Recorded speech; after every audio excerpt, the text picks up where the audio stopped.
Bonjour. Alors, existe-t-il un lien entre le bouddhisme et l'activité physique et même l'activité sportive? Eh bien, sûrement oui. Si on remonte dans le temps à l'existence du Bouddha Shakyamuni, qui était né donc le prince Siddhartha Gautama, dans sa jeunesse, il excellait dans toutes les disciplines, aussi bien les disciplines intellectuelles que les disciplines artistiques et les disciplines sportives. On peut même dire que, étant jeune, il fut un athlète en vérité, habile en course, dans le tir à l'arc, etc., dans toutes les disciplines sportives qui existaient à l'époque. Et cela euh, montre déjà que c'est une expérience que le Bouddha a eue et qu'il a connue. Et puis ensuite, donc, il a renoncé au monde social et est parti pour méditer et avec les ascètes qui existaient à l'époque. Et donc, il s'est engagé dans des ascèses en renonçant au confort de cette vie. Euh, et là, il est allé vraiment jusqu'à l'extrême possible pour un être humain, à tel point qu'il était vraiment devenu décharné. On pouvait voir, il y a des statues qui le représentent ainsi, on pouvait voir donc ses veines entre la peau et ses os.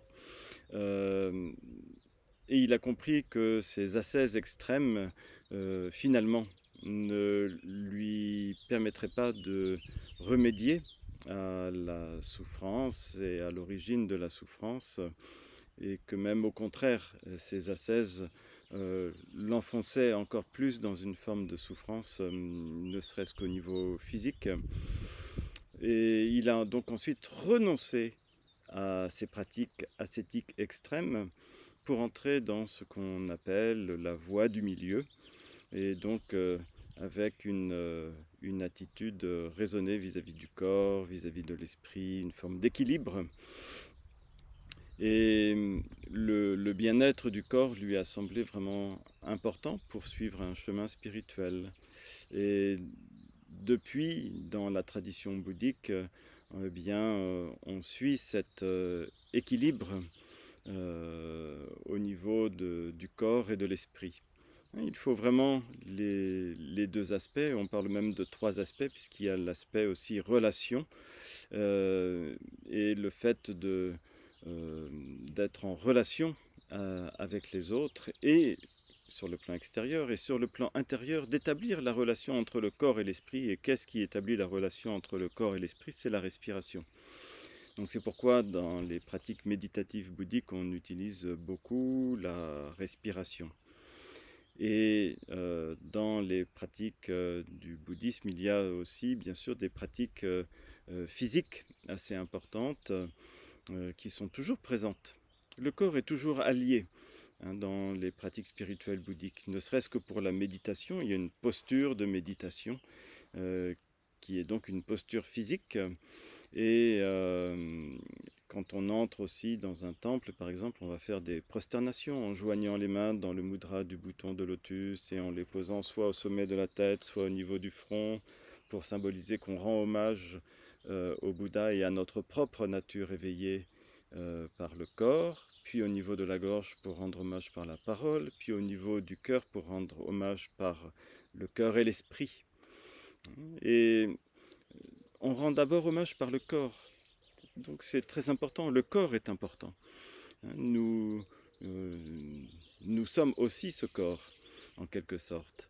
Et donc le corps est utilisé dans les pratiques bouddhiques, et l'activité physique est aussi utilisée et accompagne les exercices spirituels. Et donc il y a de nombreuses traditions dans différents pays d'Asie qui utilisent donc le corps, ne serait-ce, comme je le disais, pour la posture de méditation, mais on connaît aussi les arts martiaux, par exemple au Japon.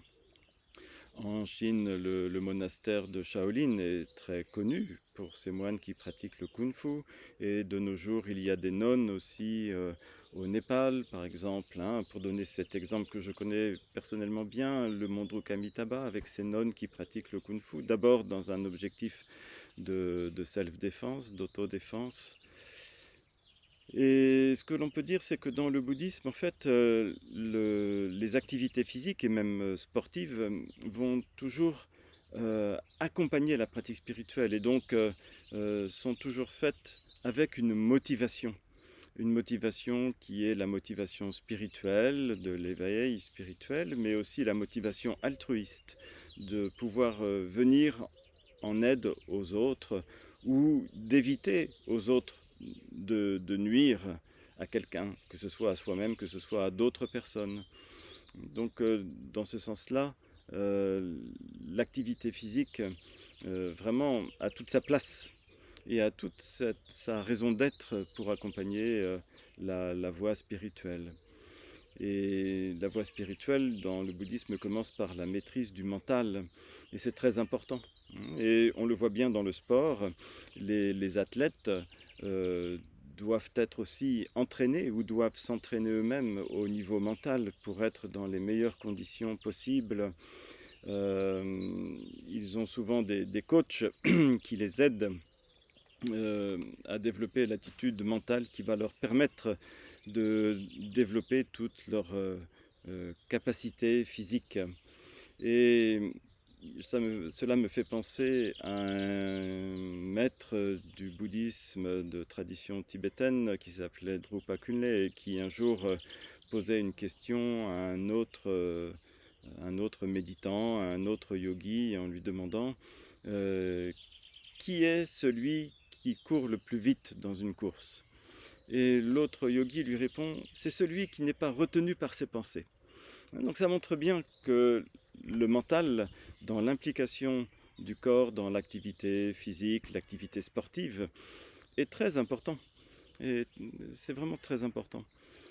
Et on peut aller même plus loin que cela, bien sûr, hein. C'est pas seulement au niveau mental, mais on peut parler aussi, bien sûr, au niveau spirituel, au niveau d'une pratique spirituelle. Et là, le sport peut être le soutien d'une véritable pratique spirituelle profonde, qui va se traduire aussi par des meilleures relations humaines, par exemple en développant l'équanimité profonde par la méditation, et ensuite dans l'application dans la vie quotidienne et dans l'activité sportive, cela va se traduire par exemple par une équanimité que l'on gagne ou que l'on perde, ou que l'équipe sportive que l'on soutient gagne ou perde, ou que l'athlète que l'on soutient ou dont on est supporter gagne ou perde.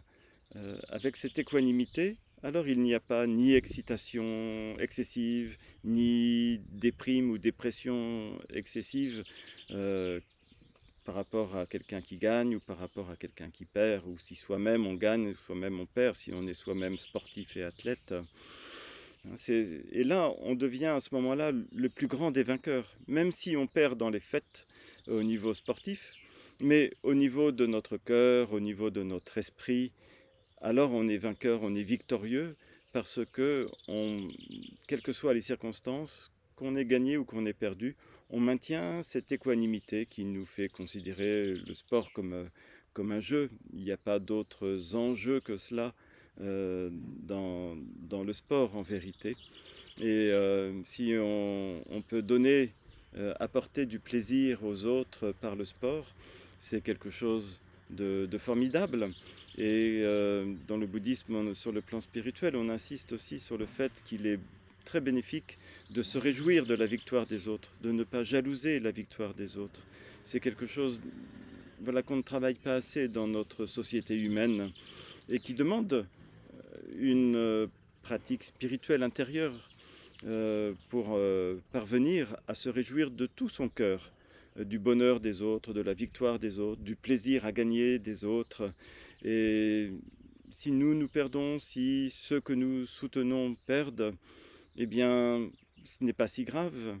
Et on fait le souhait que la prochaine fois, eh bien, ils puissent gagner. Mais voilà, l'implication personnelle, l'implication de notre propre esprit, euh, elle demeure équanime, demeure dans la paix intérieure, qu'il y ait victoire ou défaite. Et c'est ça la plus grande des victoires en vérité.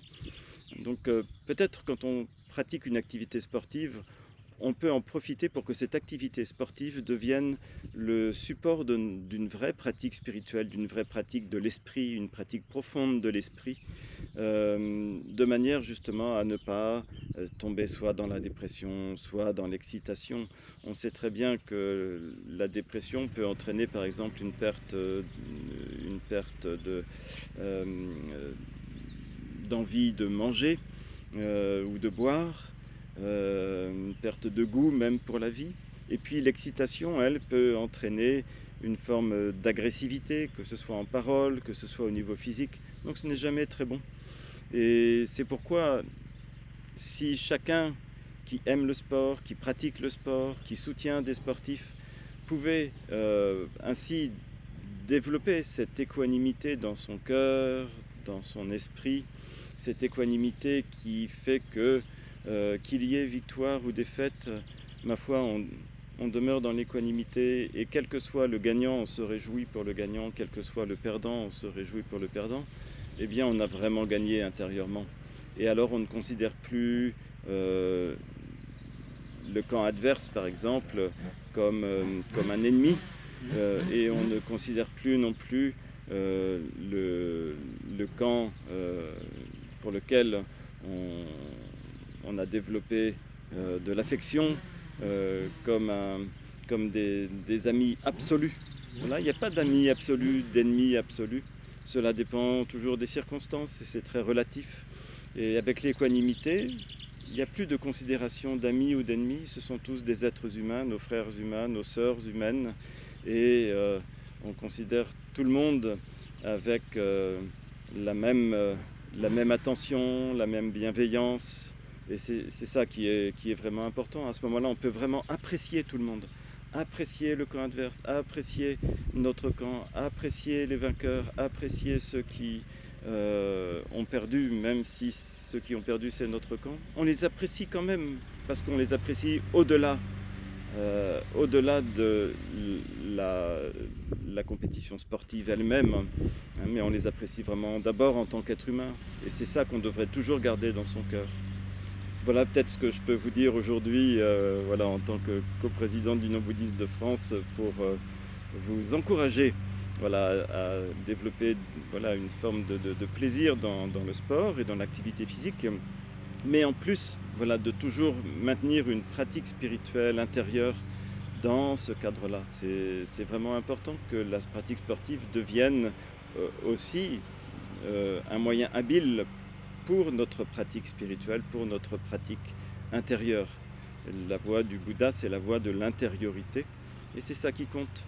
Après, au niveau extérieur, on fait ce qu'on peut, on fait du mieux que l'on peut. C'est ça qui est beau et qui est important. Mais intérieurement, on maintient toujours cette vigilance, cette présence qui maintient l'équilibre, l'équanimité. Voilà, merci de t'avoir écouté et à très bientôt. Au revoir.